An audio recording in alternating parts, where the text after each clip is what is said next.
What does the scouter say about his power level? It's over 9,000! So we're going to be using the modifier today, and this is pretty much the outcome. What you're going to be getting is this crate. I'm going to show you how to create this crate and how to animate it using the Morpher. So what you're going to want to do is go up to here and go into new. You're going to have four windows here, and you're going to want to just view one. I like to do that, so maximize the viewport here, and the shortcut here is Alt W, and that way you get a big expansion of your viewport. Go up to customize, and we're going to go over and unit setup here, and this is going to change the measurements here. We're going to change it over into metric, and we're going to want to go meters.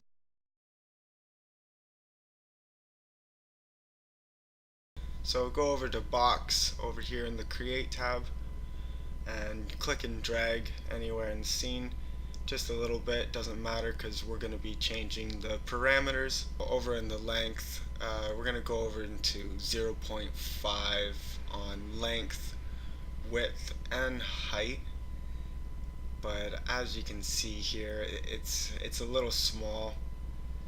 We don't really like that size, so we're going to do a large crate here. So as you're doing that, you can see your box has gotten a lot bigger. We'll go over to the segments here, and length, width and height we're going to change to 4 segs on each of those. Just before you get any a little bit further there, we're going to change the transform of this the position of this box here, because we want to change the axis, the pivot point, so that it's at 0, 0, 0 in the world space. So go over to here, you can see that I've gonna add a edit poly. So right away, we don't want the bottom of this box. You can go into selection in the edit poly, and you're gonna grab the polygon, the face selection, and we're gonna select all the faces on the bottom of this box, and we're going to delete all of them because we don't need them. Here you can grab the verts, and we're gonna want to grab each corner here. On every single corner, we're going to want to do exactly what I'm doing here and grab just the 2 verts, one on the corner and then the one inside, directly inside from that corner. We're going to want to connect those. In the edit vertices, you can go and connect. Alright, so now go back up into the selection, and we're going to want to start grabbing the faces. We're going to want to go to the select and move tool, and this is where it gets a bit tricky, but not really at all. You're just going to hold shift and click and drag. So now you do not want to clone to object, because that will clone to a different object. You want to clone to this element. Alright, so now we're going to follow along, and we're going to pretend that we're creating each wooden piece for our crate. Alright, so now we're going to grab the edges, and as you can see, we've got a lot of edges here that we do not need, but we do need this one. Alright, so we want to start deleting these, but if I delete this, you can see that destroys the shape. We're going to grab the borders of all of them, and we're going to select every single thing in this scene here. But the one thing we do not want is the original box, those deleted faces that we got rid of. We want to deselect that border. Alright, because what we're going to do next is we're going to extrude all of these borders. So we're going to extrude this into the negative, and we're going to do this around negative 0.05. And but we've still got this open face here. You'd be able to see inside that. So a quick little cap in the edit borders there will fix that problem for you. So now we can start getting rid of all these extra borders that we've created to create these shapes. So what we're going to want to do is we're going to want to go in, and on each shape we're going to want to double click on each border that we do not want. Okay, but as you can see, there's this one edge, this one border here that we do need on that corner, because if we deleted that, it would change the shape again. But this one in the middle, we can just double click and delete. Now make sure when you're deleting that you're holding control and backspace, because if you don't hold control, then you're not actually deleting the verts. The verts will still stay there and your count will still stay at the same. Oh, see, then I missed one there. Alright. As you can see, it's starting to get a little bit cleaner.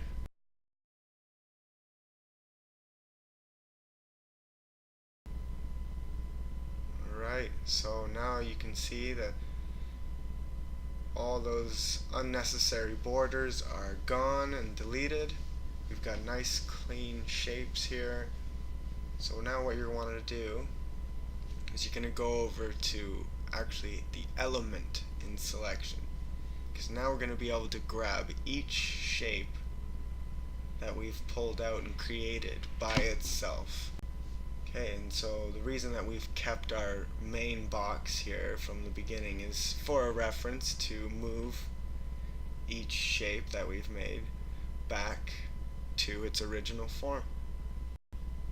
Alright, so go and do that and repeat that step all the way around until it's all nice and closed up and you've got a nice looking little crate.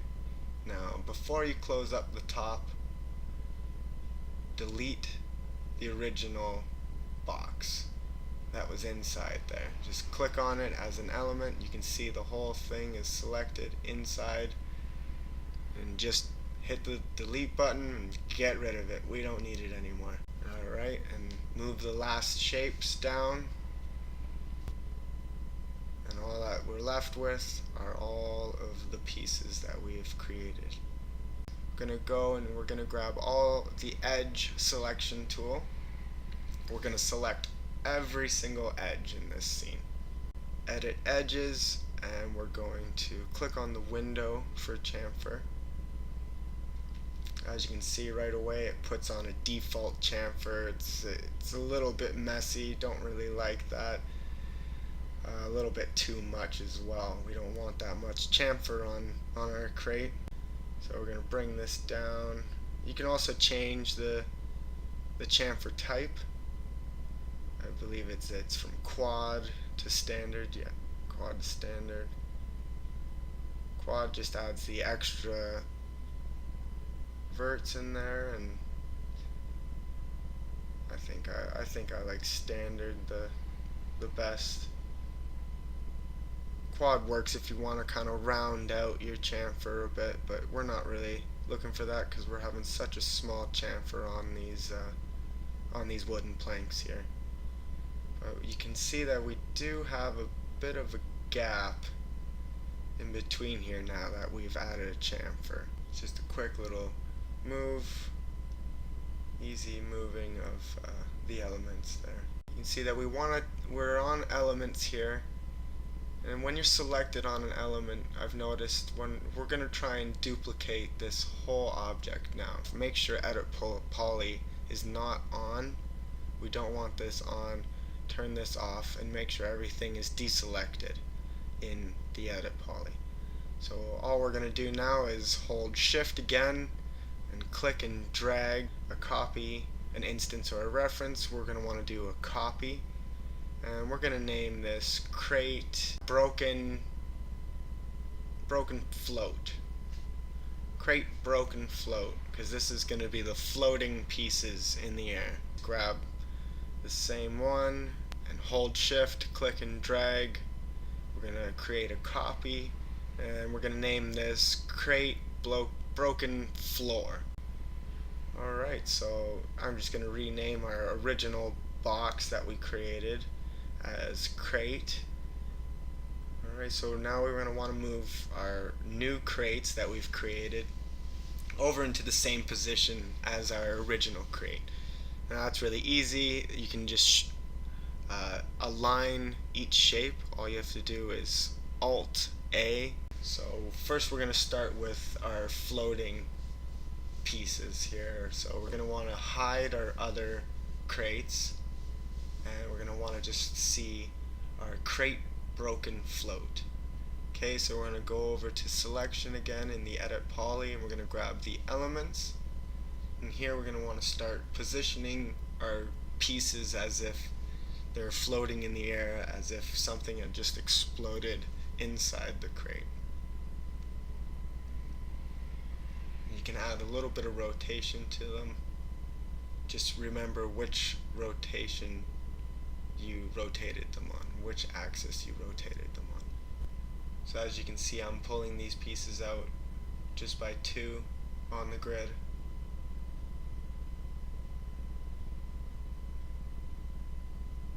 I'm not rotating them much, just a little bit.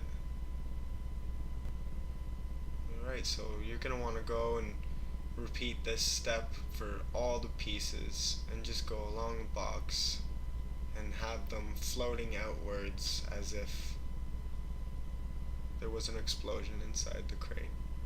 Alright, so there's our broken float crate. So we're going to want to keep our broken float crate broken float showing, because we're going to want to see the positions of the pieces that we have. Right, so you can see where our original crate is, and so we want to view our crate broken floor again. So we're going to go into the edit poly, and we're going to grab the elements again. Now as you can see, I moved this one piece out by 2 on the grid, so I'm going to want to move the next piece out with the angle snap tool.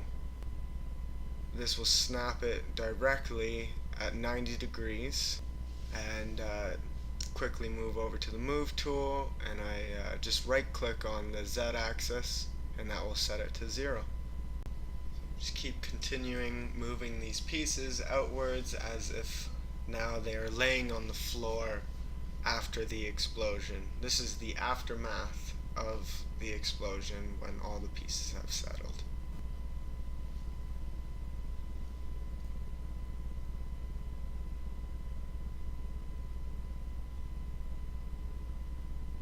For this piece, I've rotated it a different way, so I need to make sure that I do rotate it the same way as the other piece.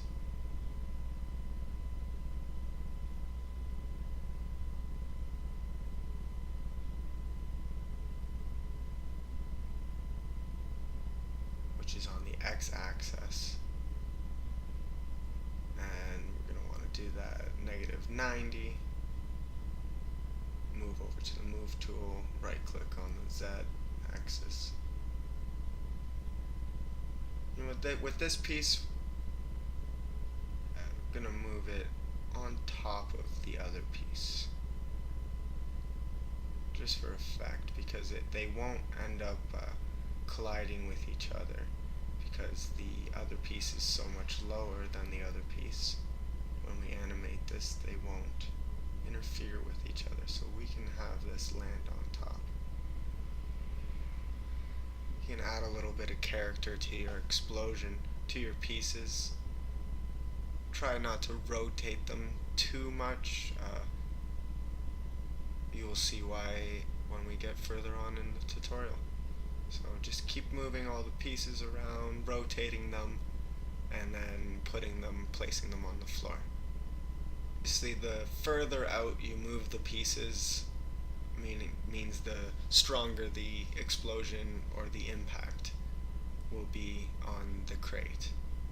So you can see why I have the crate broken float still visible, so I can see the previous version of the explosion, or of the broken crate, and I can see where to place the other pieces. So we're just going to fast track this for you and just make sure you repeat all the steps all around the box. Even the top of the box is going to have to be on the floor.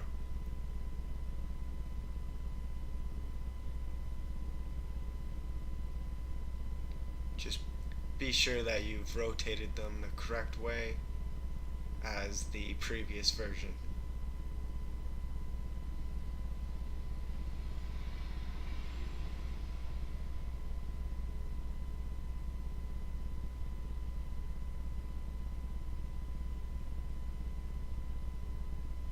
As you can see, once you start putting all the pieces on the floor, it starts to really come together.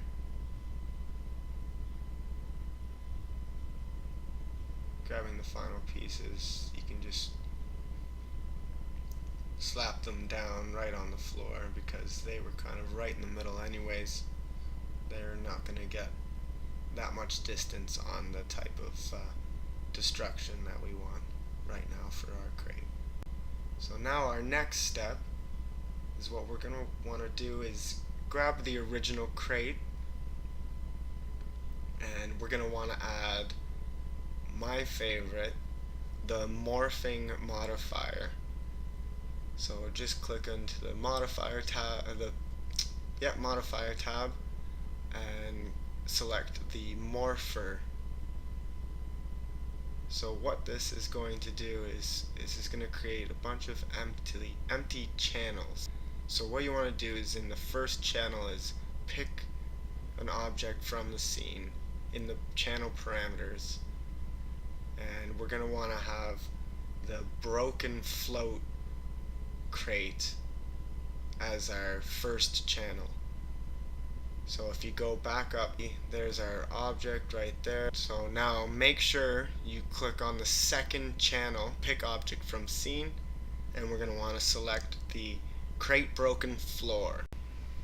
There it is. So now we don't even really need these other crates anymore, so we can hide them, and this is the beauty of the Morpher. Now you can add different percentage of each channel to our shape now.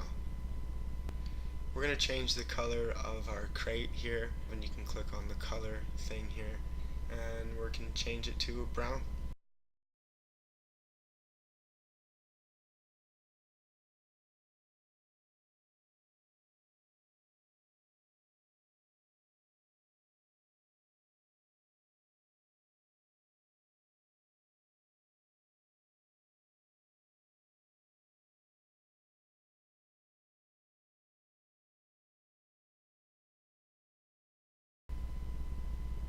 Now please do not forget to save your project.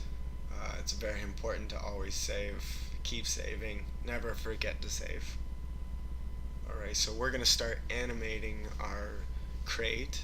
So select your crate with the broken float and broken floor. Set a key, and we're going to want to turn auto key on. We're going to move the frames to frame 10 and set another key at frame 10. You have to always make sure that you set the morpher as well. Now I'm going to move it to frame 20, and we're going to change the float to 100.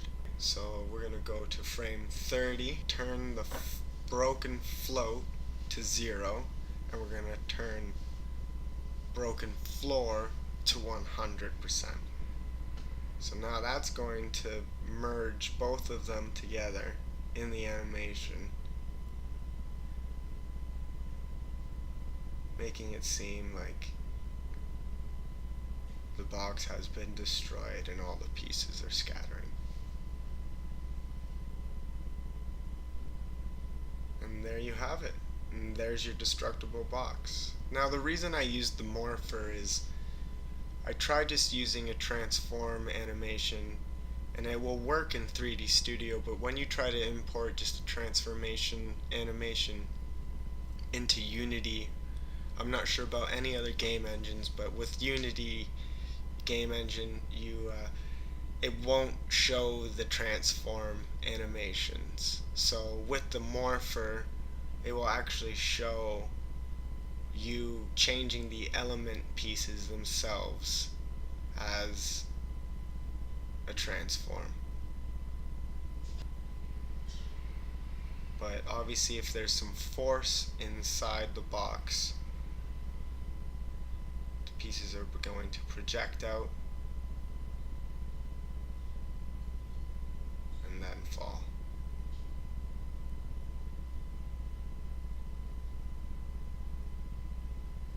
So now when you export this animation, it will play in Unity. And I hope that this tutorial helps you out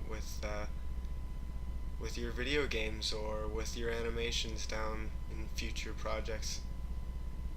And thank you for watching.